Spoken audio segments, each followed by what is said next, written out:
Book readers watching the first episode of Silo knew where the story was heading, right up until Allison took a blade to her own flesh to dig out a fake birth control implant. That bloody sequence proved the adaptation wasn't just recreating Hugh Howey's underground terrarium, it was weaponizing it. The original novel thrived on suffocating isolation. The series keeps that claustrophobia intact, but it rewrites the architecture of the conspiracy to force these doomed characters into the same locked room. We are tracking every major plot change from page to screen to see what survived the descent. Hugh Howey's Will didn't start as a sprawling sci-fi epic. It was a self-published short story that accidentally spawned an empire because it nailed one terrifying concept: humanity trapped in a bottle, terrified of the cork. The novel works because it is suffocating. It traps you in a claustrophobic concrete cylinder where asking the wrong question gets you a death sentence in a hazmat suit. Fans came into the screen adaptation expecting that same brutal, isolated paranoia, demanding the dust, the grime, and the absolute certainty that the people running this underground terrarium are lying through their teeth.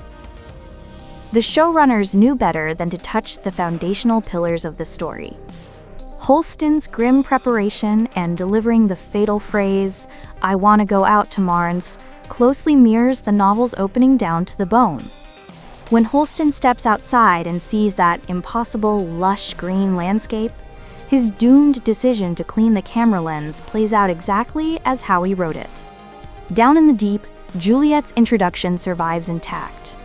When she refuses to accept any deals until she shuts down the failing generator to fix the rotor, her stubbornness is ripped straight from Chapter 14. The adaptation kept the skeletal structure of the Silo's despair perfectly intact. The series commits its first major rewrite by directly connecting Holston and Juliette before his death. In the novel, Holston dies before Juliette is ever introduced, keeping their arcs entirely isolated. The show drags Holston down to mechanical, teaming him up with Juliette to investigate George Wilkins' murder and forging a bond that anchors her entire motivation. This erases the stark, lonely separation of the book's opening chapters. But it buys the show a crucial emotional tether. Juliette isn't just picking up a dead man's badge, she is finishing a job they started together. The catalyst for Allison's rebellion gets a massive hardware upgrade. The novel has Allison independently recovering wiped IT servers to discover the Silo's dark history, a quiet, solitary realization of a system administrator peeling back the curtain. The show trades that quiet discovery for a forbidden Relic hard drive provided directly by George Wilkins. This isn't just a prop swap. It turns George into the architect of the entire conspiracy. By linking his eventual death directly to Holston's wife, the adaptation tightens the web, making the Silo feel less like a sprawling bureaucracy and more like a locked room where everyone knows the murder victim. The adaptation introduces a harrowing, overarching subplot about enforced birth control and fake fertility removals. The Silo isn't just controlling information, it is violently controlling who gets to exist. This culminates in the brutal, screen-only sequence where Allison cuts her own birth control implant out of her body. It is a visceral, bloody manifestation of the Silo's tyranny. The novel implies control, but the series weaponizes it against the character's own biology. Adding Gloria Hildebrandt to flesh out this eugenics program transforms a political mystery into a profound bodily violation. A massive new physical mystery is added to the lore at the very bottom of the Silo. The show introduces a hidden, submerged door beneath an ancient, abandoned digger. The novel leaves the bottom of the Silo as a simple, functional dead end. Dropping a giant, glowing mystery box in the water gives Juliette a literal threshold to obsess over. It gives the audience a tangible puzzle piece to stare at, while the slow-burn political thriller plays out upstairs. The political landscape of the Silo gets a ruthless expansion with the creation of Judicial.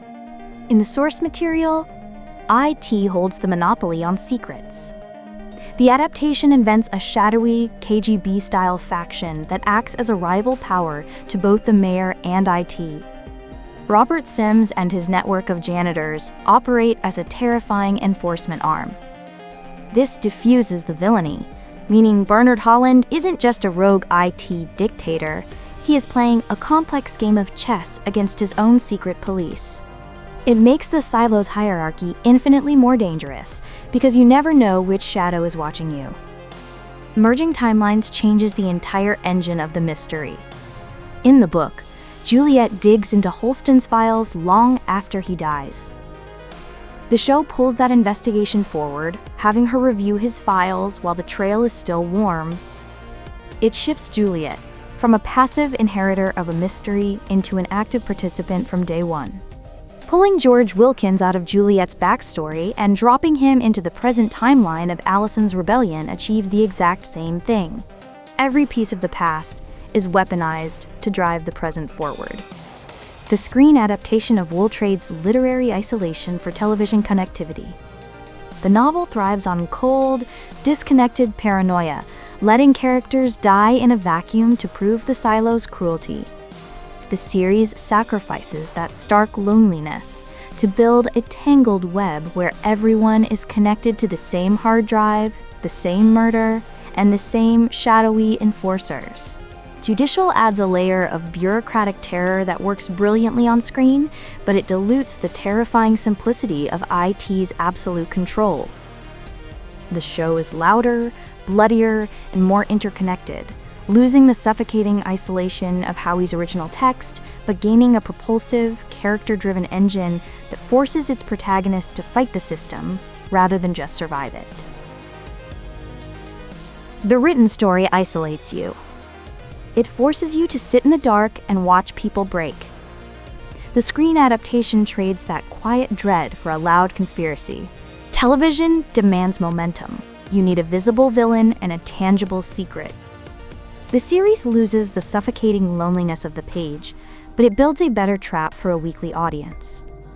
Both versions ask the same question. When the concrete walls keep you safe, how long do you wait before you realize you live inside a cage? If this one landed, the channel ships a season book versus screen breakdown every couple weeks. Subscribe so the algorithm stops hiding them from you. Drop a comment below. Which change from Wool hurt the most, and which one actually improved the story?